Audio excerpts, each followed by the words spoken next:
Hello guys, my name is Febira Koerunisa and this is my friend Anida Nusaibah.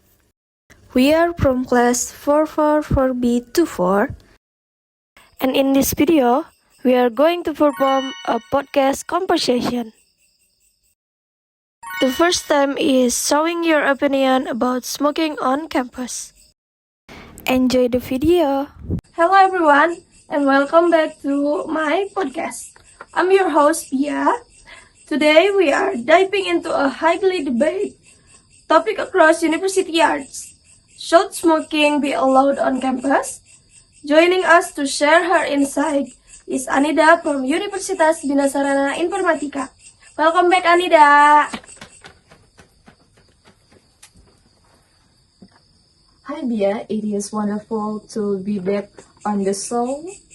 This is definitely a hot topic among students right now. It really is. Now, when we talk about smoking on campus, these are two very strong sides. Let's start with the perspective of students who smoke.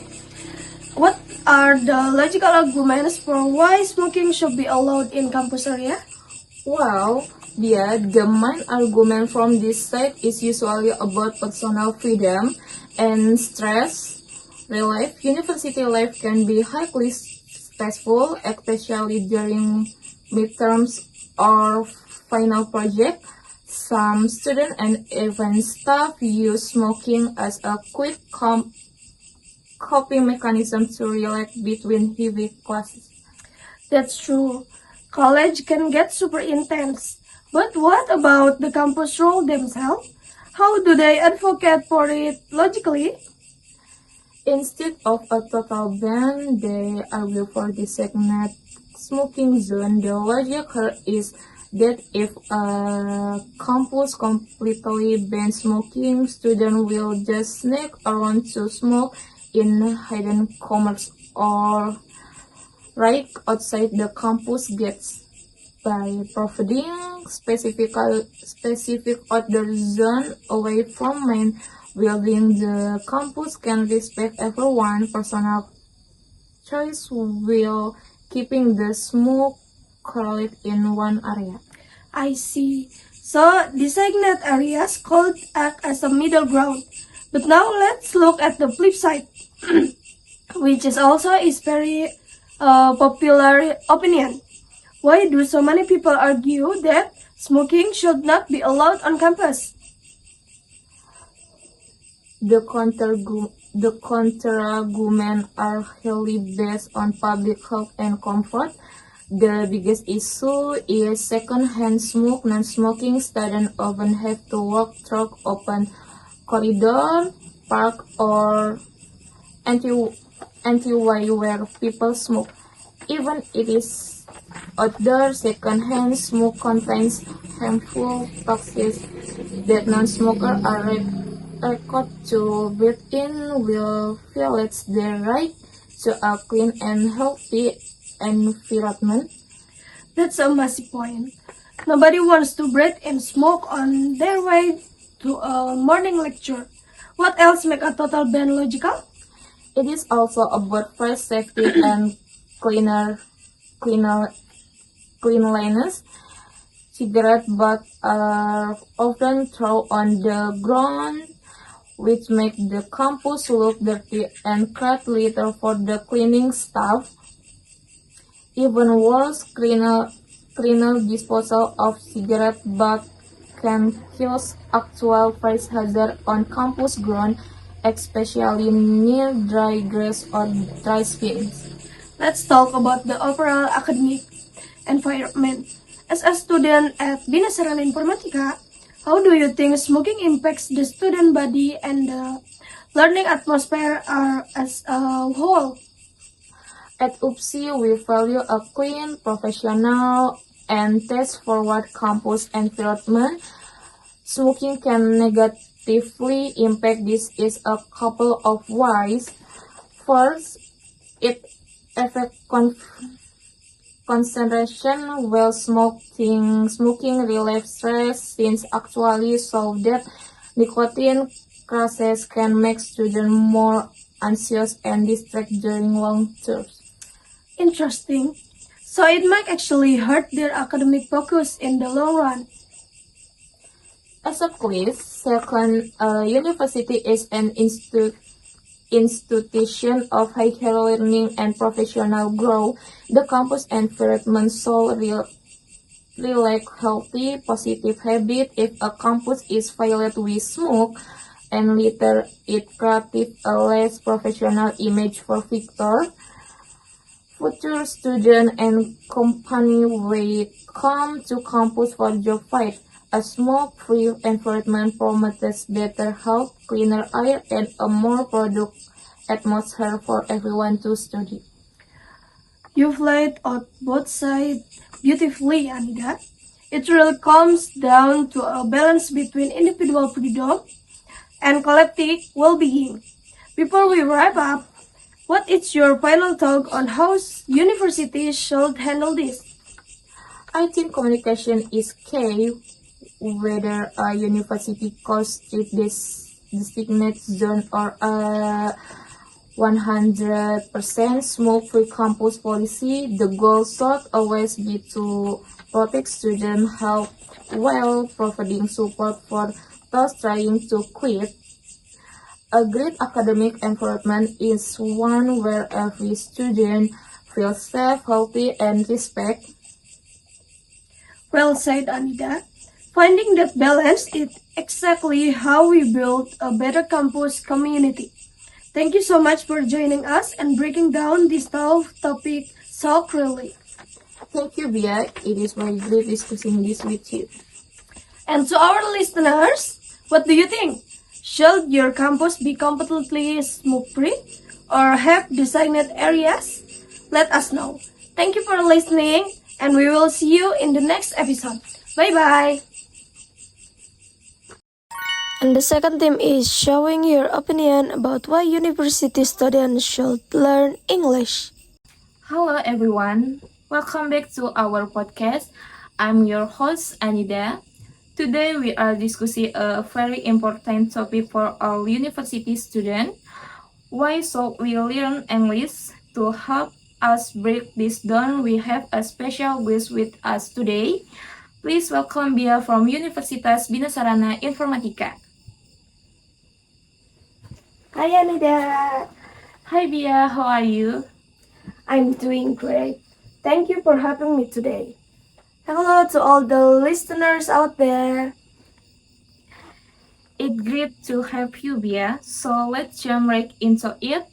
As a student at Bina Sarana Informatika or UPSI, you know how basic college life can be. Many students think I'm studying in Indonesia. Why do I need to stress about English right now? What does the research say about this?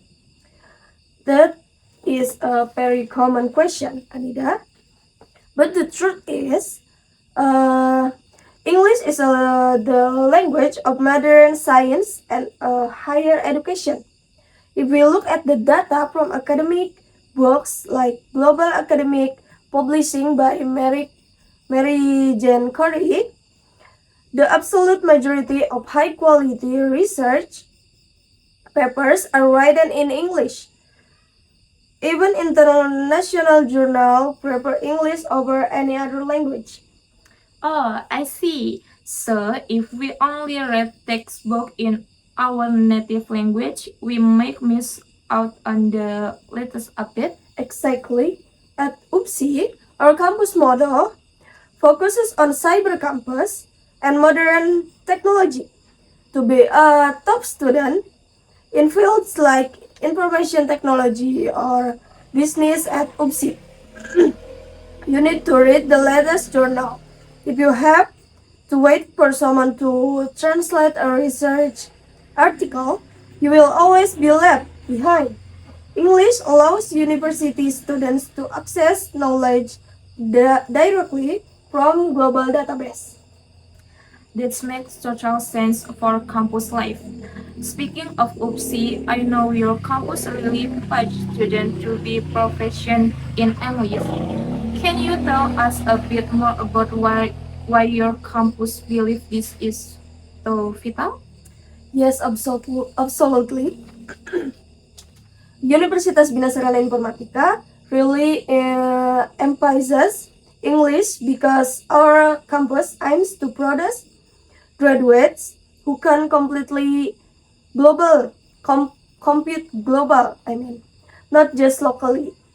Our campus leadership knows that the job market today is fiercely competitive. Mm, And how exactly does English help a graduate find a good job? Are there actual facts to support this? Oh, definitely.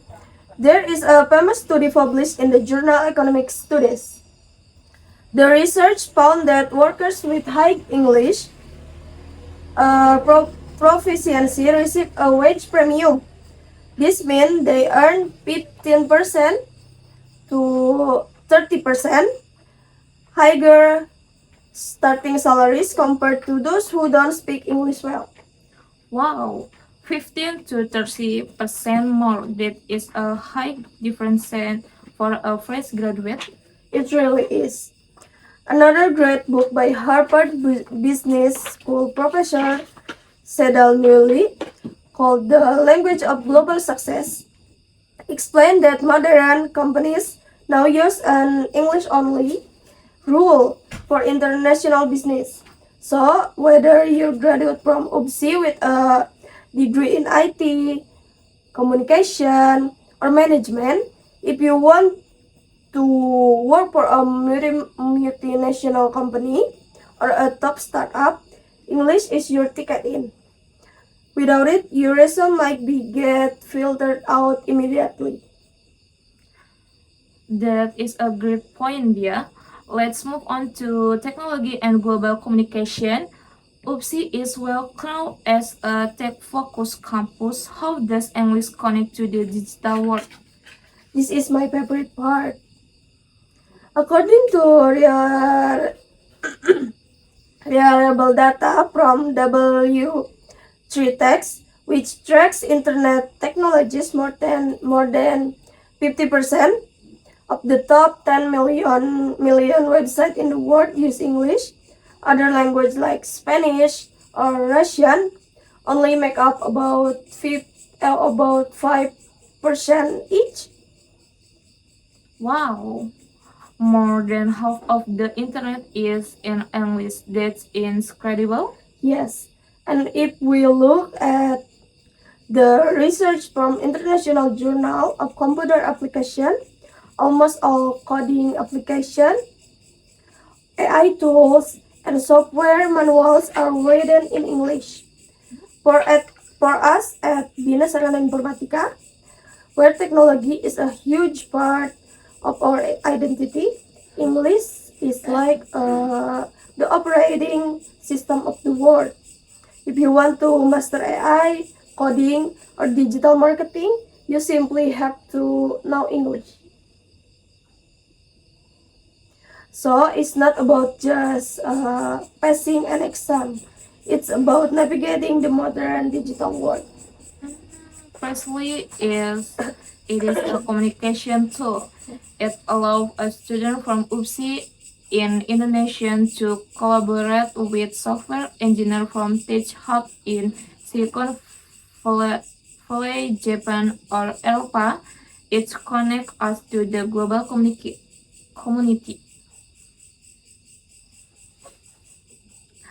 This has been such an inspiring talk, Dia.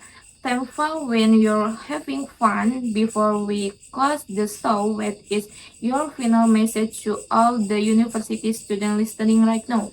My message is simple. Don't think of English as a hard subject or an extra burden. Think of English as a superpower that multiples the value of your degree. Whether you are studying at UPSI or any other university, your degree becomes 10 times more powerful if you can express your ideas to the world in English. Use your time in college to practice every day.